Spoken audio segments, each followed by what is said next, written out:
I used to think a ruined morning began with a missed meeting or a delayed shipment. Then my boss spilled his coffee on my bag and warned me, in the calmest voice imaginable, that small accidents can cost someone a career. That was the moment everything began to tilt. I was crossing the parking lot behind the Bright Cascade building in South Lake Union, juggling a stack of contracts for a vendor meeting, when Mark Cole swung his car a little too close. He braked late, stepped out with a paper cup in hand, and the coffee splashed across my tote. I muttered an apology, even though he was the one who cut the corner. He stared at the dark stain spreading across the fabric and smiled like it amused him. "You should be more careful. Marin," he said, "people who create problems, even small ones, eventually pay for them." I held the contracts tighter and walked off, pretending it did not bother me. It bothered me. By noon, I was downtown meeting a supplier, trying to focus on the numbers, but I could not shake his tone. When I came back to the office 2 hours later, my door was slightly open. My desk drawer sat crooked, and my laptop had been moved. I froze. Then I remembered the tiny camera I had tucked behind the vent grill 2 weeks earlier. I shut the door, sat down, and opened the app on my phone. The footage loaded. There was Mark, stepping inside with a key card he should not have. Another manager followed him. They went through my files, opened folders, copied documents, and whispered about cleaning up evidence before she notices. My pulse thudded as I replayed it, making sure I understood what I was looking at. That night, at the Aurelius Dynamics Gala, Mark spotted me across the ballroom and sneered. "What gives you the right to attend this luxury event?" I did not answer him. I walked straight to Avery Keaton, the CEO of Aurelius, and handed him my phone. He watched the recording without blinking, then pulled out his own phone. "Prepare the files," he typed. "We now have enough evidence to sue." He turned to Mark. "See you in court." And suddenly the smallest accident of the morning was no longer small at all. I used to think only paranoid people documented everything. Then the small things at work started shifting. Just enough to feel wrong, but not enough to confront anyone. 2 weeks before the raid, I opened my office drawer and found it half shut. I remembered locking it the night before. I stood there staring at it when Julia from HR passed by and said, "Marin, you really should keep your area secure. We've had complaints. Complaints from who I asked." She shrugged. "Just be mindful. That's all." The next morning, my project folder for the Aurelius account was missing. When I asked the operations desk if anyone had checked it out, Luis from IT came over quietly. "There were 4 unauthorized login attempts on your profile last night," he murmured. "All denied, but that does not usually happen." I said, "Should I be worried?" He hesitated. "If I were you, I would back up everything." Later that week, during a late shift, a junior analyst named Rowan poked his head into my doorway. "Marin, close your laptop. I need to tell you something." I turned to him. "What's going on?" He lowered his voice. "Mark is pushing for a restructuring. He is trying to get rid of certain people quietly. You did not hear this from me." I stared at him. "And I am on that list." His silence answered before he could. That night, I bought a micro camera the size of a thumbnail. The next morning, I unscrewed the vent above my desk, climbed onto a chair, and slid the device inside. When Mark walked by and asked what I was doing, I kept my tone neutral. "Temperature issues." "I am checking airflow." He nodded and moved on. As I tightened the vent cover, I heard my father's voice in my head, the one steady thing I missed every day. "Keep receipts, kid. Not everyone plays fair." I did not know what I would catch on that camera. I only knew I needed proof long before anyone realized I was gathering it. I opened the footage expecting a mistake, maybe a janitor or someone from maintenance. Instead, I saw Mark step into my office with a master key, the door closing behind him like he owned the place. He looked around, then waved another manager inside. It was Trevor, the one who avoided eye contact with me for weeks.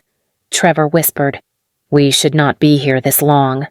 Mark snapped back, then moved faster.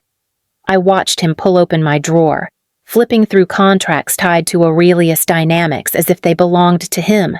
Pages hit the desk in sharp slaps. Trevor said, "These are all signed under her authority." Mark replied, "Not for long." He took out a personal USB. I saw the small light blink as he plugged it into my laptop. Trevor's voice shook. "Copying their files. This is dangerous." Mark did not look at him. "If she cannot defend herself, HR will bury her. It will look clean. Just focus." My jaw tightened. I could hear my own breathing over the video audio. Trevor tried again. "What if she catches on Mark shot him a glare?" "She will not. By Monday, she will be gone." They went through my folders like they had planned it for days. Mark tucked papers into his jacket, checked the hallway twice, and whispered, "This ends tonight." I sat perfectly still, my fingers numb around the phone. No shouting, no panic, just a cold, precise shift inside me. I backed up the entire recording to my secure cloud and saved another copy on an encrypted drive. My office had not just been searched. They were preparing to erase me, and the proof was right there in my hands. Mark spotted me the moment I stepped into the ballroom. His expression tightened like the sight of me ruined his night. He moved closer, lowering his voice just enough to sound polite to anyone watching. "What gives you the right to attend this luxury gala?" he said. "This is not your crowd." "Marin." I met his stare. "Aurelius Dynamics invited me." He laughed under his breath. "Of course they did. They always mistake quiet people for valuable ones."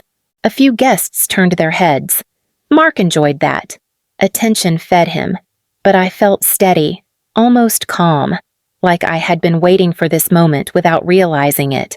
I stepped around him and made my way toward Avery Keaton, the CEO of Aurelius Dynamics.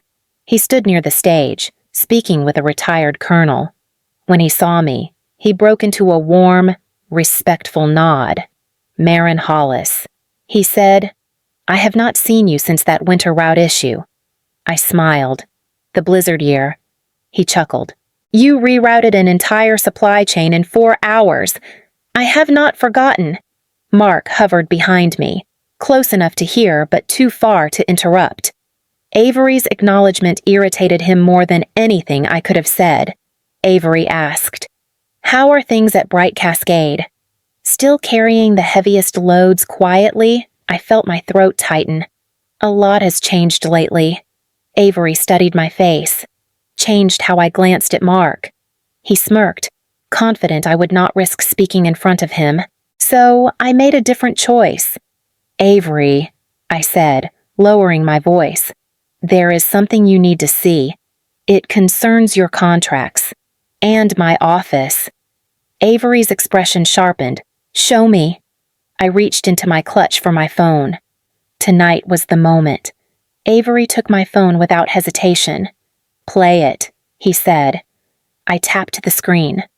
The footage appeared Mark unlocking my office door, Trevor stepping in behind him, both of them rifling through my things. Avery leaned in slightly, watching every movement, every whispered line. Trevor's voice came through first. "This is too much." "Mark," Mark answered. "If she cannot defend herself, HR will bury her. Keep going." Avery did not blink. His warmth vanished, replaced by the same controlled sharpness I had seen military officers use when something crossed a line. He handed my phone back. "Marin," he said, "this is a breach involving federal contracts." Mark finally noticed Avery's expression and stepped closer. "Sir." "I can explain." Avery raised one hand, cutting him off. "You will not speak to me." The donors around us grew quiet, sensing the tension. Avery pulled out his own phone and typed with deliberate precision, "Prepare the files. We have enough evidence to proceed." Mark froze. "Avery, this is a misunderstanding." "It is not," Avery replied. "You accessed protected materials belonging to Aurelius Dynamics. You attempted to undermine a key coordinator, and you did all of it on camera." Mark moved toward me, but 2 members of hotel security shifted subtly, blocking his path. He stopped short, breathing hard, eyes darting between Avery and me. Avery put his phone away. I have notified our legal team. You will be contacted soon. Do not attempt to leave the city without informing counsel. Mark swallowed hard. You are making a mistake. No, Avery said. You did. He turned and walked away, speaking briefly with a board member as he headed for the exit. The room buzzed with whispers. Mark stayed rooted to the floor. I held my phone tightly, knowing the night was only beginning. By the time I stepped into Bright Cascade the next morning, the building felt wrong. Doors slammed too quickly. Conversations stopped the second I passed. Someone whispered my name like it was a warning. Mark's voice echoed from the end of the hallway. Find out who talked to Aurelius. Now! His footsteps hit the floor in sharp bursts, followed by the frantic shuffle of someone trying to keep up. HR clustered near the conference room, papers in hand, eyes darting everywhere. Julia finally spotted me. Marin, we need to speak with you. Immediately. I walked inside without a word. 3 chairs waited at the table, along with a sealed envelope. Sit, Julia said softly. This is a delicate situation. I sat. No expression. No reaction. She cleared her throat. There has been confusion regarding your status at Bright Cascade. To avoid further disruption, we believe it is best if you submit a voluntary resignation. It will protect your reputation. I stared at the envelope. A resignation I never offered. Marin, she whispered, if you sign, everyone moves on. No investigation, no escalation. The door cracked open. Luis from IT slipped inside and stood behind me, pretending to check the projector cable. He murmured, barely audible. They held a midnight meeting. Mark ordered them to push your exit through as voluntary. He is terrified of the Aurelius footage. Julia's smile sharpened. This is the cleanest path for all parties. I folded my hands. Your clean path is based on a lie. She froze. Another HR rep tried to jump in. We just want to resolve this before it becomes a scandal. A scandal, I asked. Or evidence. The room shifted. Voices stumbled. Julia tried again. Marin, we can negotiate. 3 months of compensation. I stayed silent. Silence made them sweat. Footsteps thundered outside. Someone called out. Aurelius Legal sent another notice to the board. Chairs scraped. HR flinched. Mark barked from the hallway. Nobody signs anything without me. I stood slowly, the envelope untouched. Panic was spreading fast, and none of it was mine. I walked into the executive conference room with a single folder in my hand. Mark was already inside, pacing like a man waiting for a verdict. HR sat stiffly at the far end of the table. 2 vice presidents whispered near the window, their voices shaky. Julia gestured toward a chair. Marin, let us know, I said. I am not here to listen. I am here to present something. Mark scoffed. She is trying to stall. She knows she is done. I opened the folder and slid the first page across the table. This is the continuity designation contract. Aurelius Dynamics signed it with Bright Cascade 4 years ago. My name is listed as protected personnel. Removing me without cause violates federal continuity regulations. A VP leaned closer. Where did you get this? It was issued to me, I said. I kept my copy. Julia's face paled. This cannot be accurate. We have no record because Mark deleted it. I replied. You approved every change he asked for. Mark slammed his hand on the table. She fabricated this. She probably printed it last night. I kept my voice steady. There are 3 signatures from senior leadership, all verified. And Aurelius Dynamics already confirmed the document was never voided. The room went silent. Then the door opened. Luis from IT stepped inside with a portable drive in his hand. You might want to see this, he said. These are the access logs from the past month, including the ones Mark ordered us to alter. Mark froze. Luis, get out. Luis stood his ground. The logs show every deletion request, every unauthorized file pull, every attempt to erase the continuity clause from the system, a VP whispered. This is a federal violation, Julia whispered back. We are exposed. I stepped aside as the board members surrounded the table. One of them said, Suspend his access, now. Mark lunged toward the logs. You do not understand. Security pushed the door wider and stepped in. The decision had been made. Security arrived within minutes. 2 officers stepped into the conference room, their presence quiet but final. One of them said, Mark Cole, please come with us. Mark backed away from the table. You cannot be serious. I am the head of operations. A board member answered. Not anymore. They escorted him out, his protests echoing down the hallway. I followed behind at a distance, not because I wanted to watch, but because the hallway was the only way back to my office. Mark kept turning over his shoulder, looking for someone to defend him, but no one moved. In the lobby, security released him long enough for him to grab his phone. He dialed my number immediately. My screen lit up with his name. I answered. Marin Hollis. His voice shook. We can fix this. Tell them it was a misunderstanding. There is no misunderstanding, I said. You do not have to let them do this, he whispered. You know how much damage this will cause. Your consequences are not mine to carry. There was a long breath on the other end. Please. I hung up. The lobby fell silent. Even the receptionist stopped typing. Within hours, news outlets began calling Bright Cascade, asking for statements about internal misconduct tied to federal contracts. By late afternoon, a local business reporter stood outside the building, broadcasting live. Employees lingered near windows, watching the headline scroll across the screen. Bright Cascade under legal scrutiny after contract breach allegations. The next morning, Aurelius Dynamics released a short public statement. We have initiated an ongoing legal review regarding a breach of continuity protocol involving Bright Cascade Logistics. No names, no details.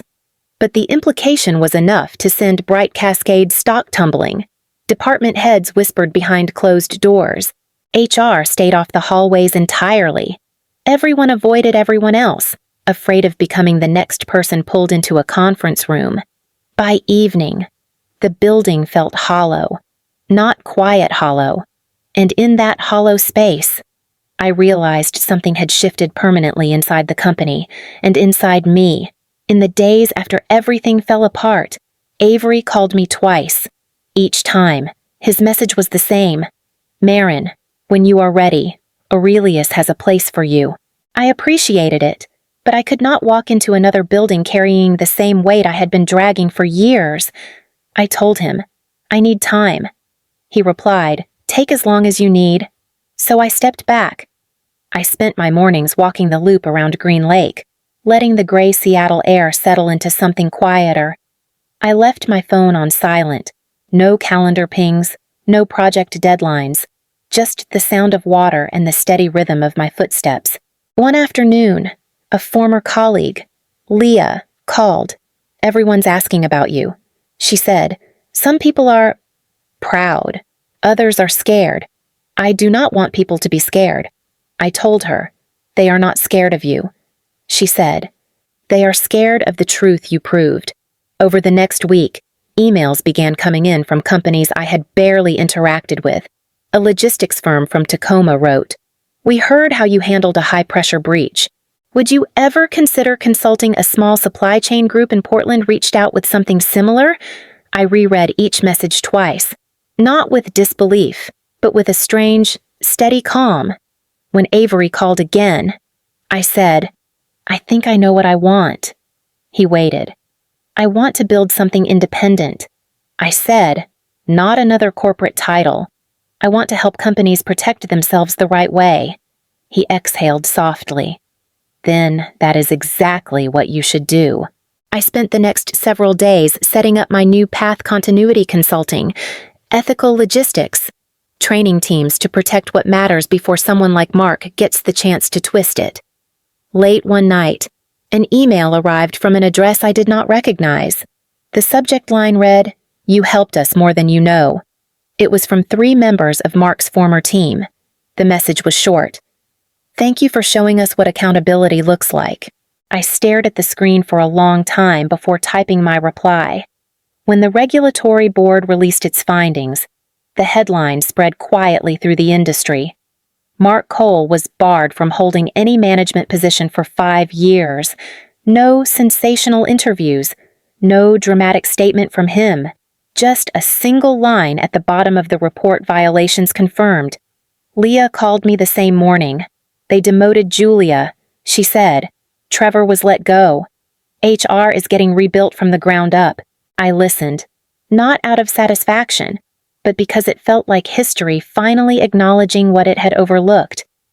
"They should have listened sooner," I said. Leah exhaled. "At least someone finally did." Later that week, I met with a small committee from the Seattle University Continuing Education Program.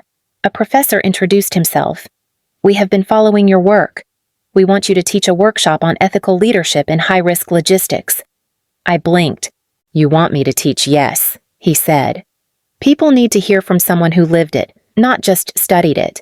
It was not something I had imagined myself doing, but the offer felt right, like a door opening without force. "I will do it," I said. After the meeting, I returned to the small office I had rented in Ballard for my new consulting work. A cardboard package sat at the door. No name. No return address. Inside was a single printed still image, the frame from the hidden camera footage where Mark stood in the doorway of my office.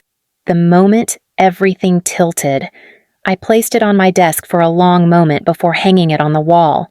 Not as a trophy, not as revenge, just as a line I would never let anyone cross again. Avery called that evening. "How does it feel?" "Marin."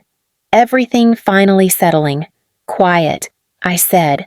"The good kind." He paused. "Quiet victories last longer." I smiled. "Yes, they do."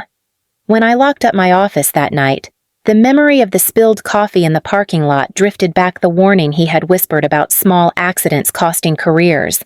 He was right about one thing. A small moment did change a career, just not in the way he expected.